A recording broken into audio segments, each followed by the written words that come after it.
کہتا ہے اللہ نے, تم کہتے ہو اس کو جواب کے طور پر جب وہ سوال پوچھتا ہے, پھر مختلف سوال کرتا ہے, تم اللہ کہتے ہو, اینڈ پہ وہ کہتا ہے اللہ کو کس نے بنایا. اب تم نے کہنا ہے پھر اس پہ قل هو اللہ احد اللہ الصمد لم یلد ولم یولد ولم یکن لہ کفوا احد. ذرا نبی علیہ السلام تو اتنا ہی کہہ سکتے تھے نا, آپ کو اللہ تعالیٰ نے ہماری ہدایت کا امام بنایا, ٹھیک ہے. لیکن بعد میں جب یہ میتھمیٹیکل ایکویشنز, سائنٹیفک ڈسکوریز اور یہ یونیورسل ٹروتھ انسانوں کو اللہ تعالیٰ نے دریافت کروائے ہیں, تو اب ہم بڑی آسانی سے اس کو مزید ایکسپلین کر سکتے ہیں کہ اگر کوئی کریٹر کا کریٹر ہے تو اس کا بھی کوئی کریٹر ہوگا, اور یوں یہ ایک سمجھ لے نہ ختم ہونے والا سلسلہ شروع ہو جائے گا. یہ آپ کو اچھا اب آپ سوچ رہے ہو کہ یہ کیوں ماننا پڑے گا کہ کوئی ایک ایسا ہونا چاہیے کہ جس کا, یہ اس لیے ماننا پڑے گا کہ دوسری طرف ایکویشن جو ہے وہ فزیکلی میرے سامنے موجود ہے کہ میں ہوں, کریشن موجود ہے. اگر ایک تھیوری ہوتی نا کہ نہ کریشن ہوتی نہ کریٹر, تو ہمیں کوئی چیز مجبور نہیں کرتی تھی. اب ہماری مجبوری یہ ہے کہ کائنات ہمارے سامنے ہے, ہم زندہ مخلوق ہیں, ہم سب کچھ دیکھ رہے ہیں, کریٹڈ چیزیں موجود ہیں, تو دوسرے اینگل پہ ہمیں جانا پڑے گا اور الٹیمیٹلی کسی ایک کریٹر پہ رکنا پڑے گا, کوئی کریٹر نہ ہو اس کا.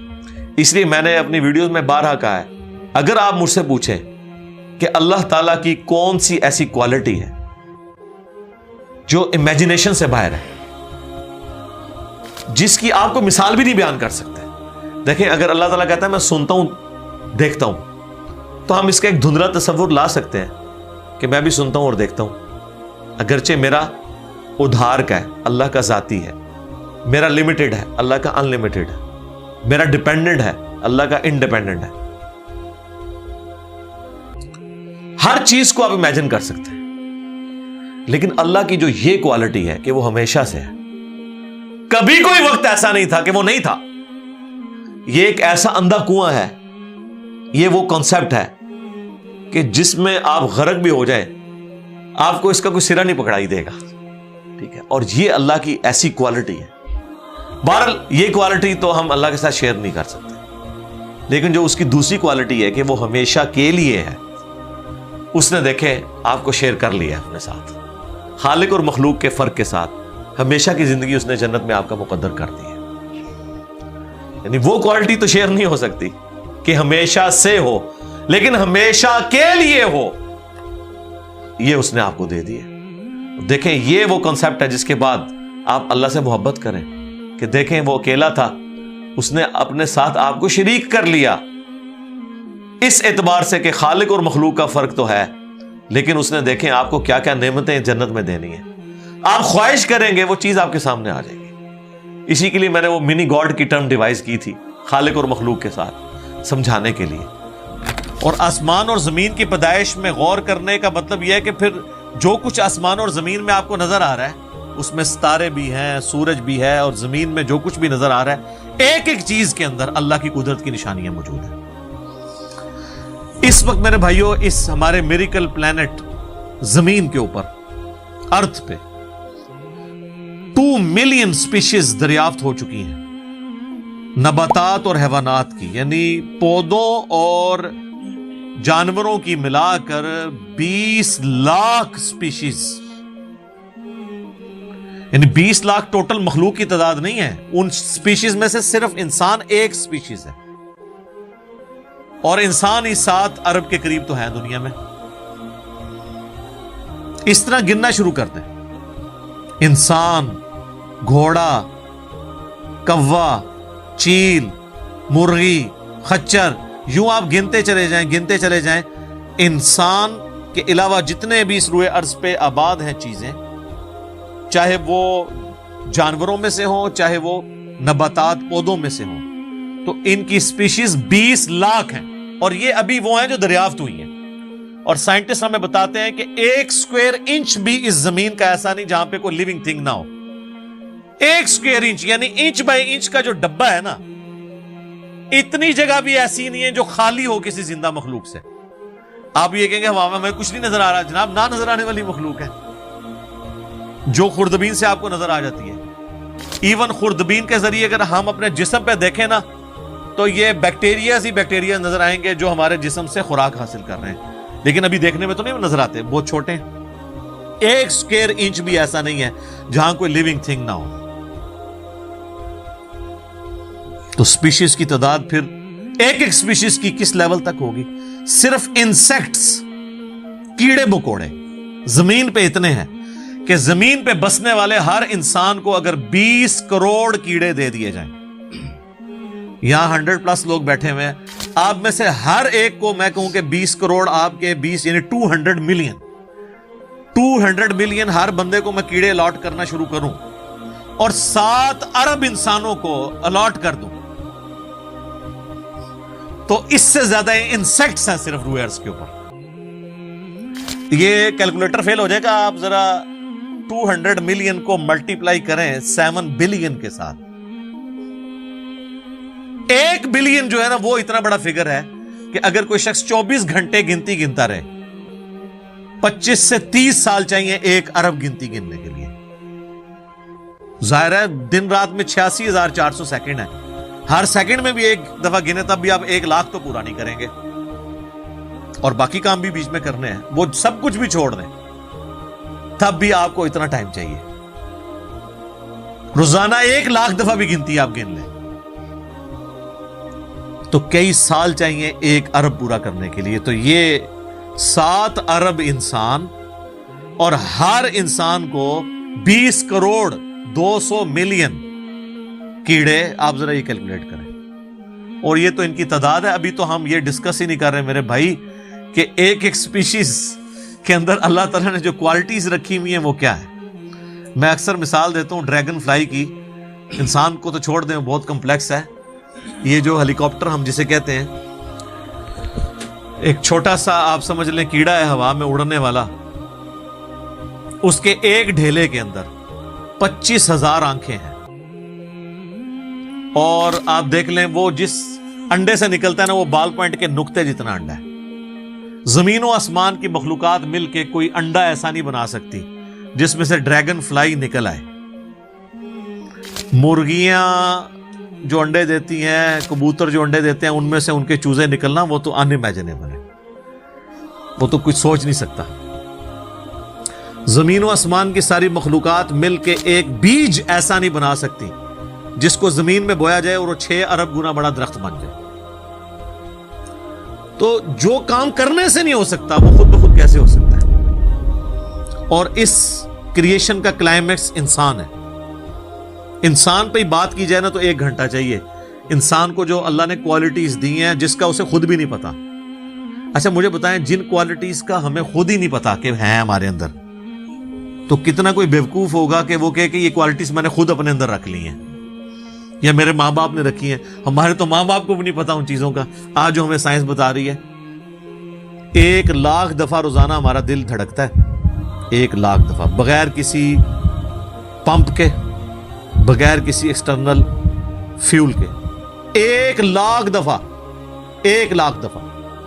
اچھا, اور 1 لاکھ دفعہ دھڑکنے کے بعد وہ 10,000 لیٹر خون پمپ کرتا ہے ہماری نسوں میں, ہر بندے کے. ایک انسان کے جسم میں جو نسوں کی لینتھ ہے نا, یہ آپ کی جو نروز ہیں, خون کی نالیاں, اس کی لینتھ اتنی زیادہ ہے کہ ایک بندے کی اگر صرف نسیں جوڑی جائیں تو زمین کے 2.5 چکر لگ سکتے ہیں. 40,000 کلومیٹر زمین کا سرکمفرنس ہے, 1 لاکھ کلومیٹر 2.5 چکر زمین کے لگ سکتے ہیں. ان ساری نسوں میں خون کا پہنچنا اور وہ خون اپنے اندر آکسیجن لے کر جائے, ایک ایک خلیے تک پہنچنا, اور خلیے کی تعداد سینکڑوں میں, ہزاروں میں, لاکھوں میں, کروڑوں میں, اربوں میں نہیں ہے. 100 ٹریلین سیلز ہر انسان کے اندر موجود ہیں. 1 ٹریلین 1000 ارب کے برابر ہے, 1000 بلین کے برابر. اور 1 ارب میں نے آپ کو بتا دیا کتنا بڑا ہے. تو 100,000 ارب ہر بندے کے جسم میں خلی ہیں. تو سائنٹسٹ کہتے ہیں یہ تو آپ صاف کر ہی نہیں سکتے, آپ کو بس مختصر بتا دیتے ہیں کہ انگلینڈ جیسے 30 ملک ہوں اور ان 30 ملکوں میں صرف درخت ہی اگے ہوئے ہوں, اور ان درختوں کے جتنے پتے ہوں گے نا اتنے ایک جسم میں خلیے ہیں.